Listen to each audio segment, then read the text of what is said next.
মই ব্যাখ্যা কৰিব নোৱাৰোঁ আপোনাক। মই একো দেখা নোপোৱা হৈ গৈছিলোঁ সেইদিনাখন। মই ব্লাইণ্ড তাৰমানে মই ঘনী যেতিয়া শুনিলে তাই একাপ চাহও খাব পোৱা নাছিল।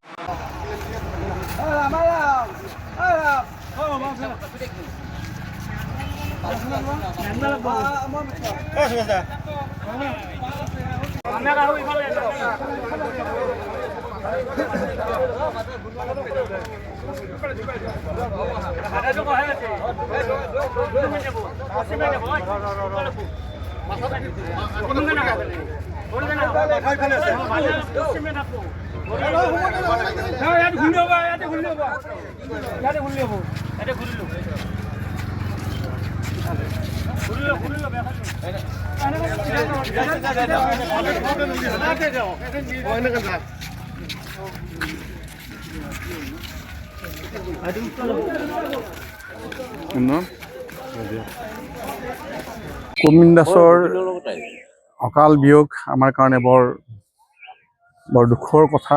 আমি ভবা নাছিলোঁ কবিন দাসে ইমান সোনকালে আমাক এৰি গুচি যাব বুলি। মই যেতিয়া দুৰাৰোগ্য ৰোগত আক্ৰান্ত হৈ চিকিৎসা কৰি ঘূৰি আহিছিল, তাৰপাছত মই নিজে তেওঁৰ লগত বহি পেলাই কথা পাতি আমি এটা সাক্ষাৎকাৰো লৈছিলোঁ। গতিকে তাৰ পিছত কেনেকৈ বেছি হ'ল, আকৌ কেনেকৈ কি হ'ল আকৌ ক'ব পৰা নাই।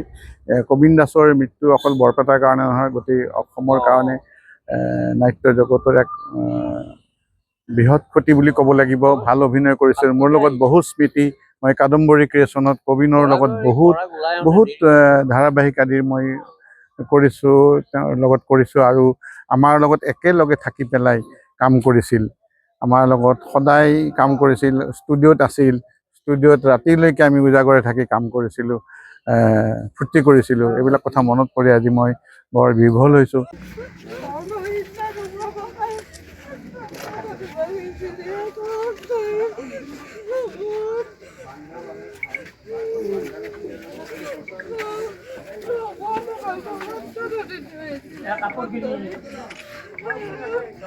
গোবিন্দক মই লগ পাইছিলোঁ আমাৰ অফিচত, মই যেতিয়া সাংস্কৃতিক সঞ্চালকালয়ত চাকৰি কৰি আছিলোঁ। এই নাটকৰ জৰিয়তে তাক লগ পাইছিলোঁ। তাৰপিছত তেনেকৈ বহুত দিন লগ পাওঁ, ভাল ল'ৰা, ভাল কথা। আৰু নাটকৰ বিষয়ে জনাৰ উপৰি তেওঁৰ এটা ভাল গুণ আছিলে, লাইটৰ বিষয়ে খুব ভালকৈ জানিছিল। সেইটো বিষয় লৈ পেলাই ভাল পাইছিলোঁ তাক। আৰু মই 2022ত পৰাগ আৰু গোবিন্দই এখন মেগা চিৰিয়েল উলিয়াইছিলে গুৱাহাটীত। তাত মুখ্য কেৰেক্টাৰ এটা মোক দিছিলে আৰু এই ভাল পোৱাৰ কাৰণে সম্ভৱ এনেকৈ আনিছিলে, বোলে দুলাল এইটো আপুনি এই ৰোলটো আপোনাৰ কাৰণে ৰাখিছোঁ, আপুনি যেনে তেনে এইটো কৰিবই লাগিব।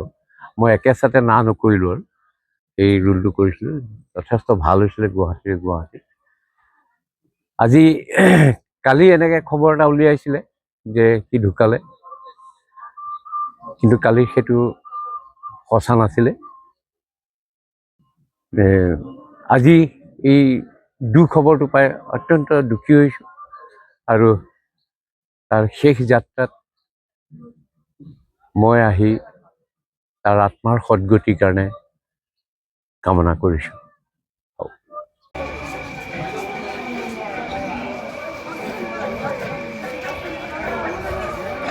কবিন এজন ভাল বন্ধু আছিল, যদিও আমাতকৈ বয়সত সৰু। তথাপি কবিন আমাৰ সৰুকালৰ পৰাই আমি একেলগে নাটক কৰা, একেলগে আমি ঘূৰি ফুৰে নাটক কৰি, ইঠাই সিঠাই আমি ফুৰিছোঁ।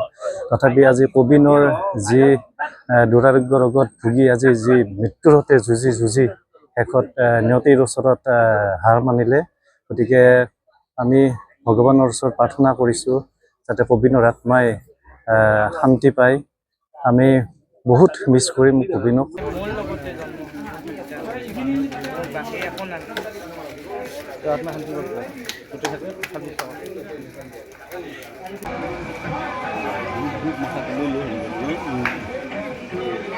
আজি কবীন্দ্ৰ দাসৰ বিয়োগত সঁচাকৈ গোটেই অসমবাসীয়ে মৰ্মাহত হৈছে।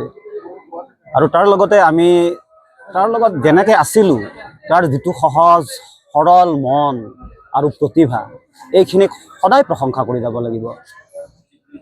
কিন্তু নিয়তিৰ কৃপাত উপায় নাই আৰু নিয়তি কাৰ কেতিয়া ক'ত কি হয় কোনেও নাজানে আৰু সেইভাৱে আৰু বিশেষ ক'ব নোৱাৰি আজি আচলতে ময়ো বহুত দুখ পাইছোঁ যোৱাকালি ৰাতিলৈকে তাক ৰাতি সোমাই পেলাই মই কাণৰ ওচৰত চিঞৰিছিলোঁ চিঞৰতে সি তেতিয়াই বাচি থাকিবৰ মন যায় তাৰমানে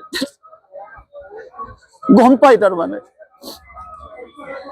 এইখিনি প্ৰমোদ দা মনটো ভাল লগা নাই তাৰমানে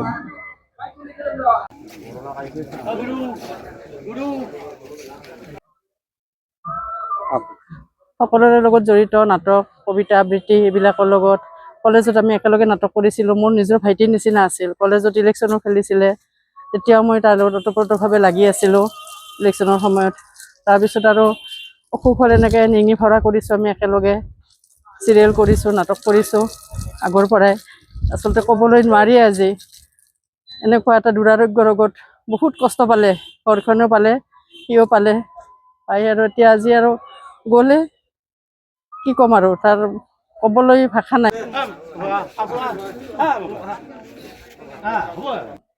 বিশেষ আৰু আজি কোৱাৰ মানে মানসিকতাও নাই হেৰিও নাই খুব কম বয়সতে সি আমাক এৰি গুচি গ'ল 51 বছৰ পূৰা হৈছিল 51 বাচি থকাৰ বৰ দুৰ্বাৰ হেঁপাহ আছিল তাৰ আৰু মনোবল অটুট আছিল তথাপিও হাৰি গ'ল সি জীৱনৰ সৈতে হাৰি গ'ল এটা বৰপেটাৰে নহয় সমগ্ৰ অসমৰে ভাল অভিনেতা এজন নোহোৱা হ'ল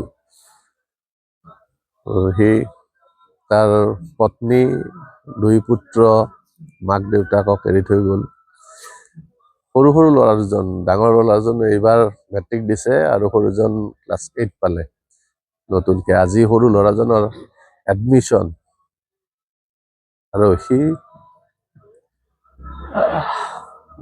হ'ব বাৰু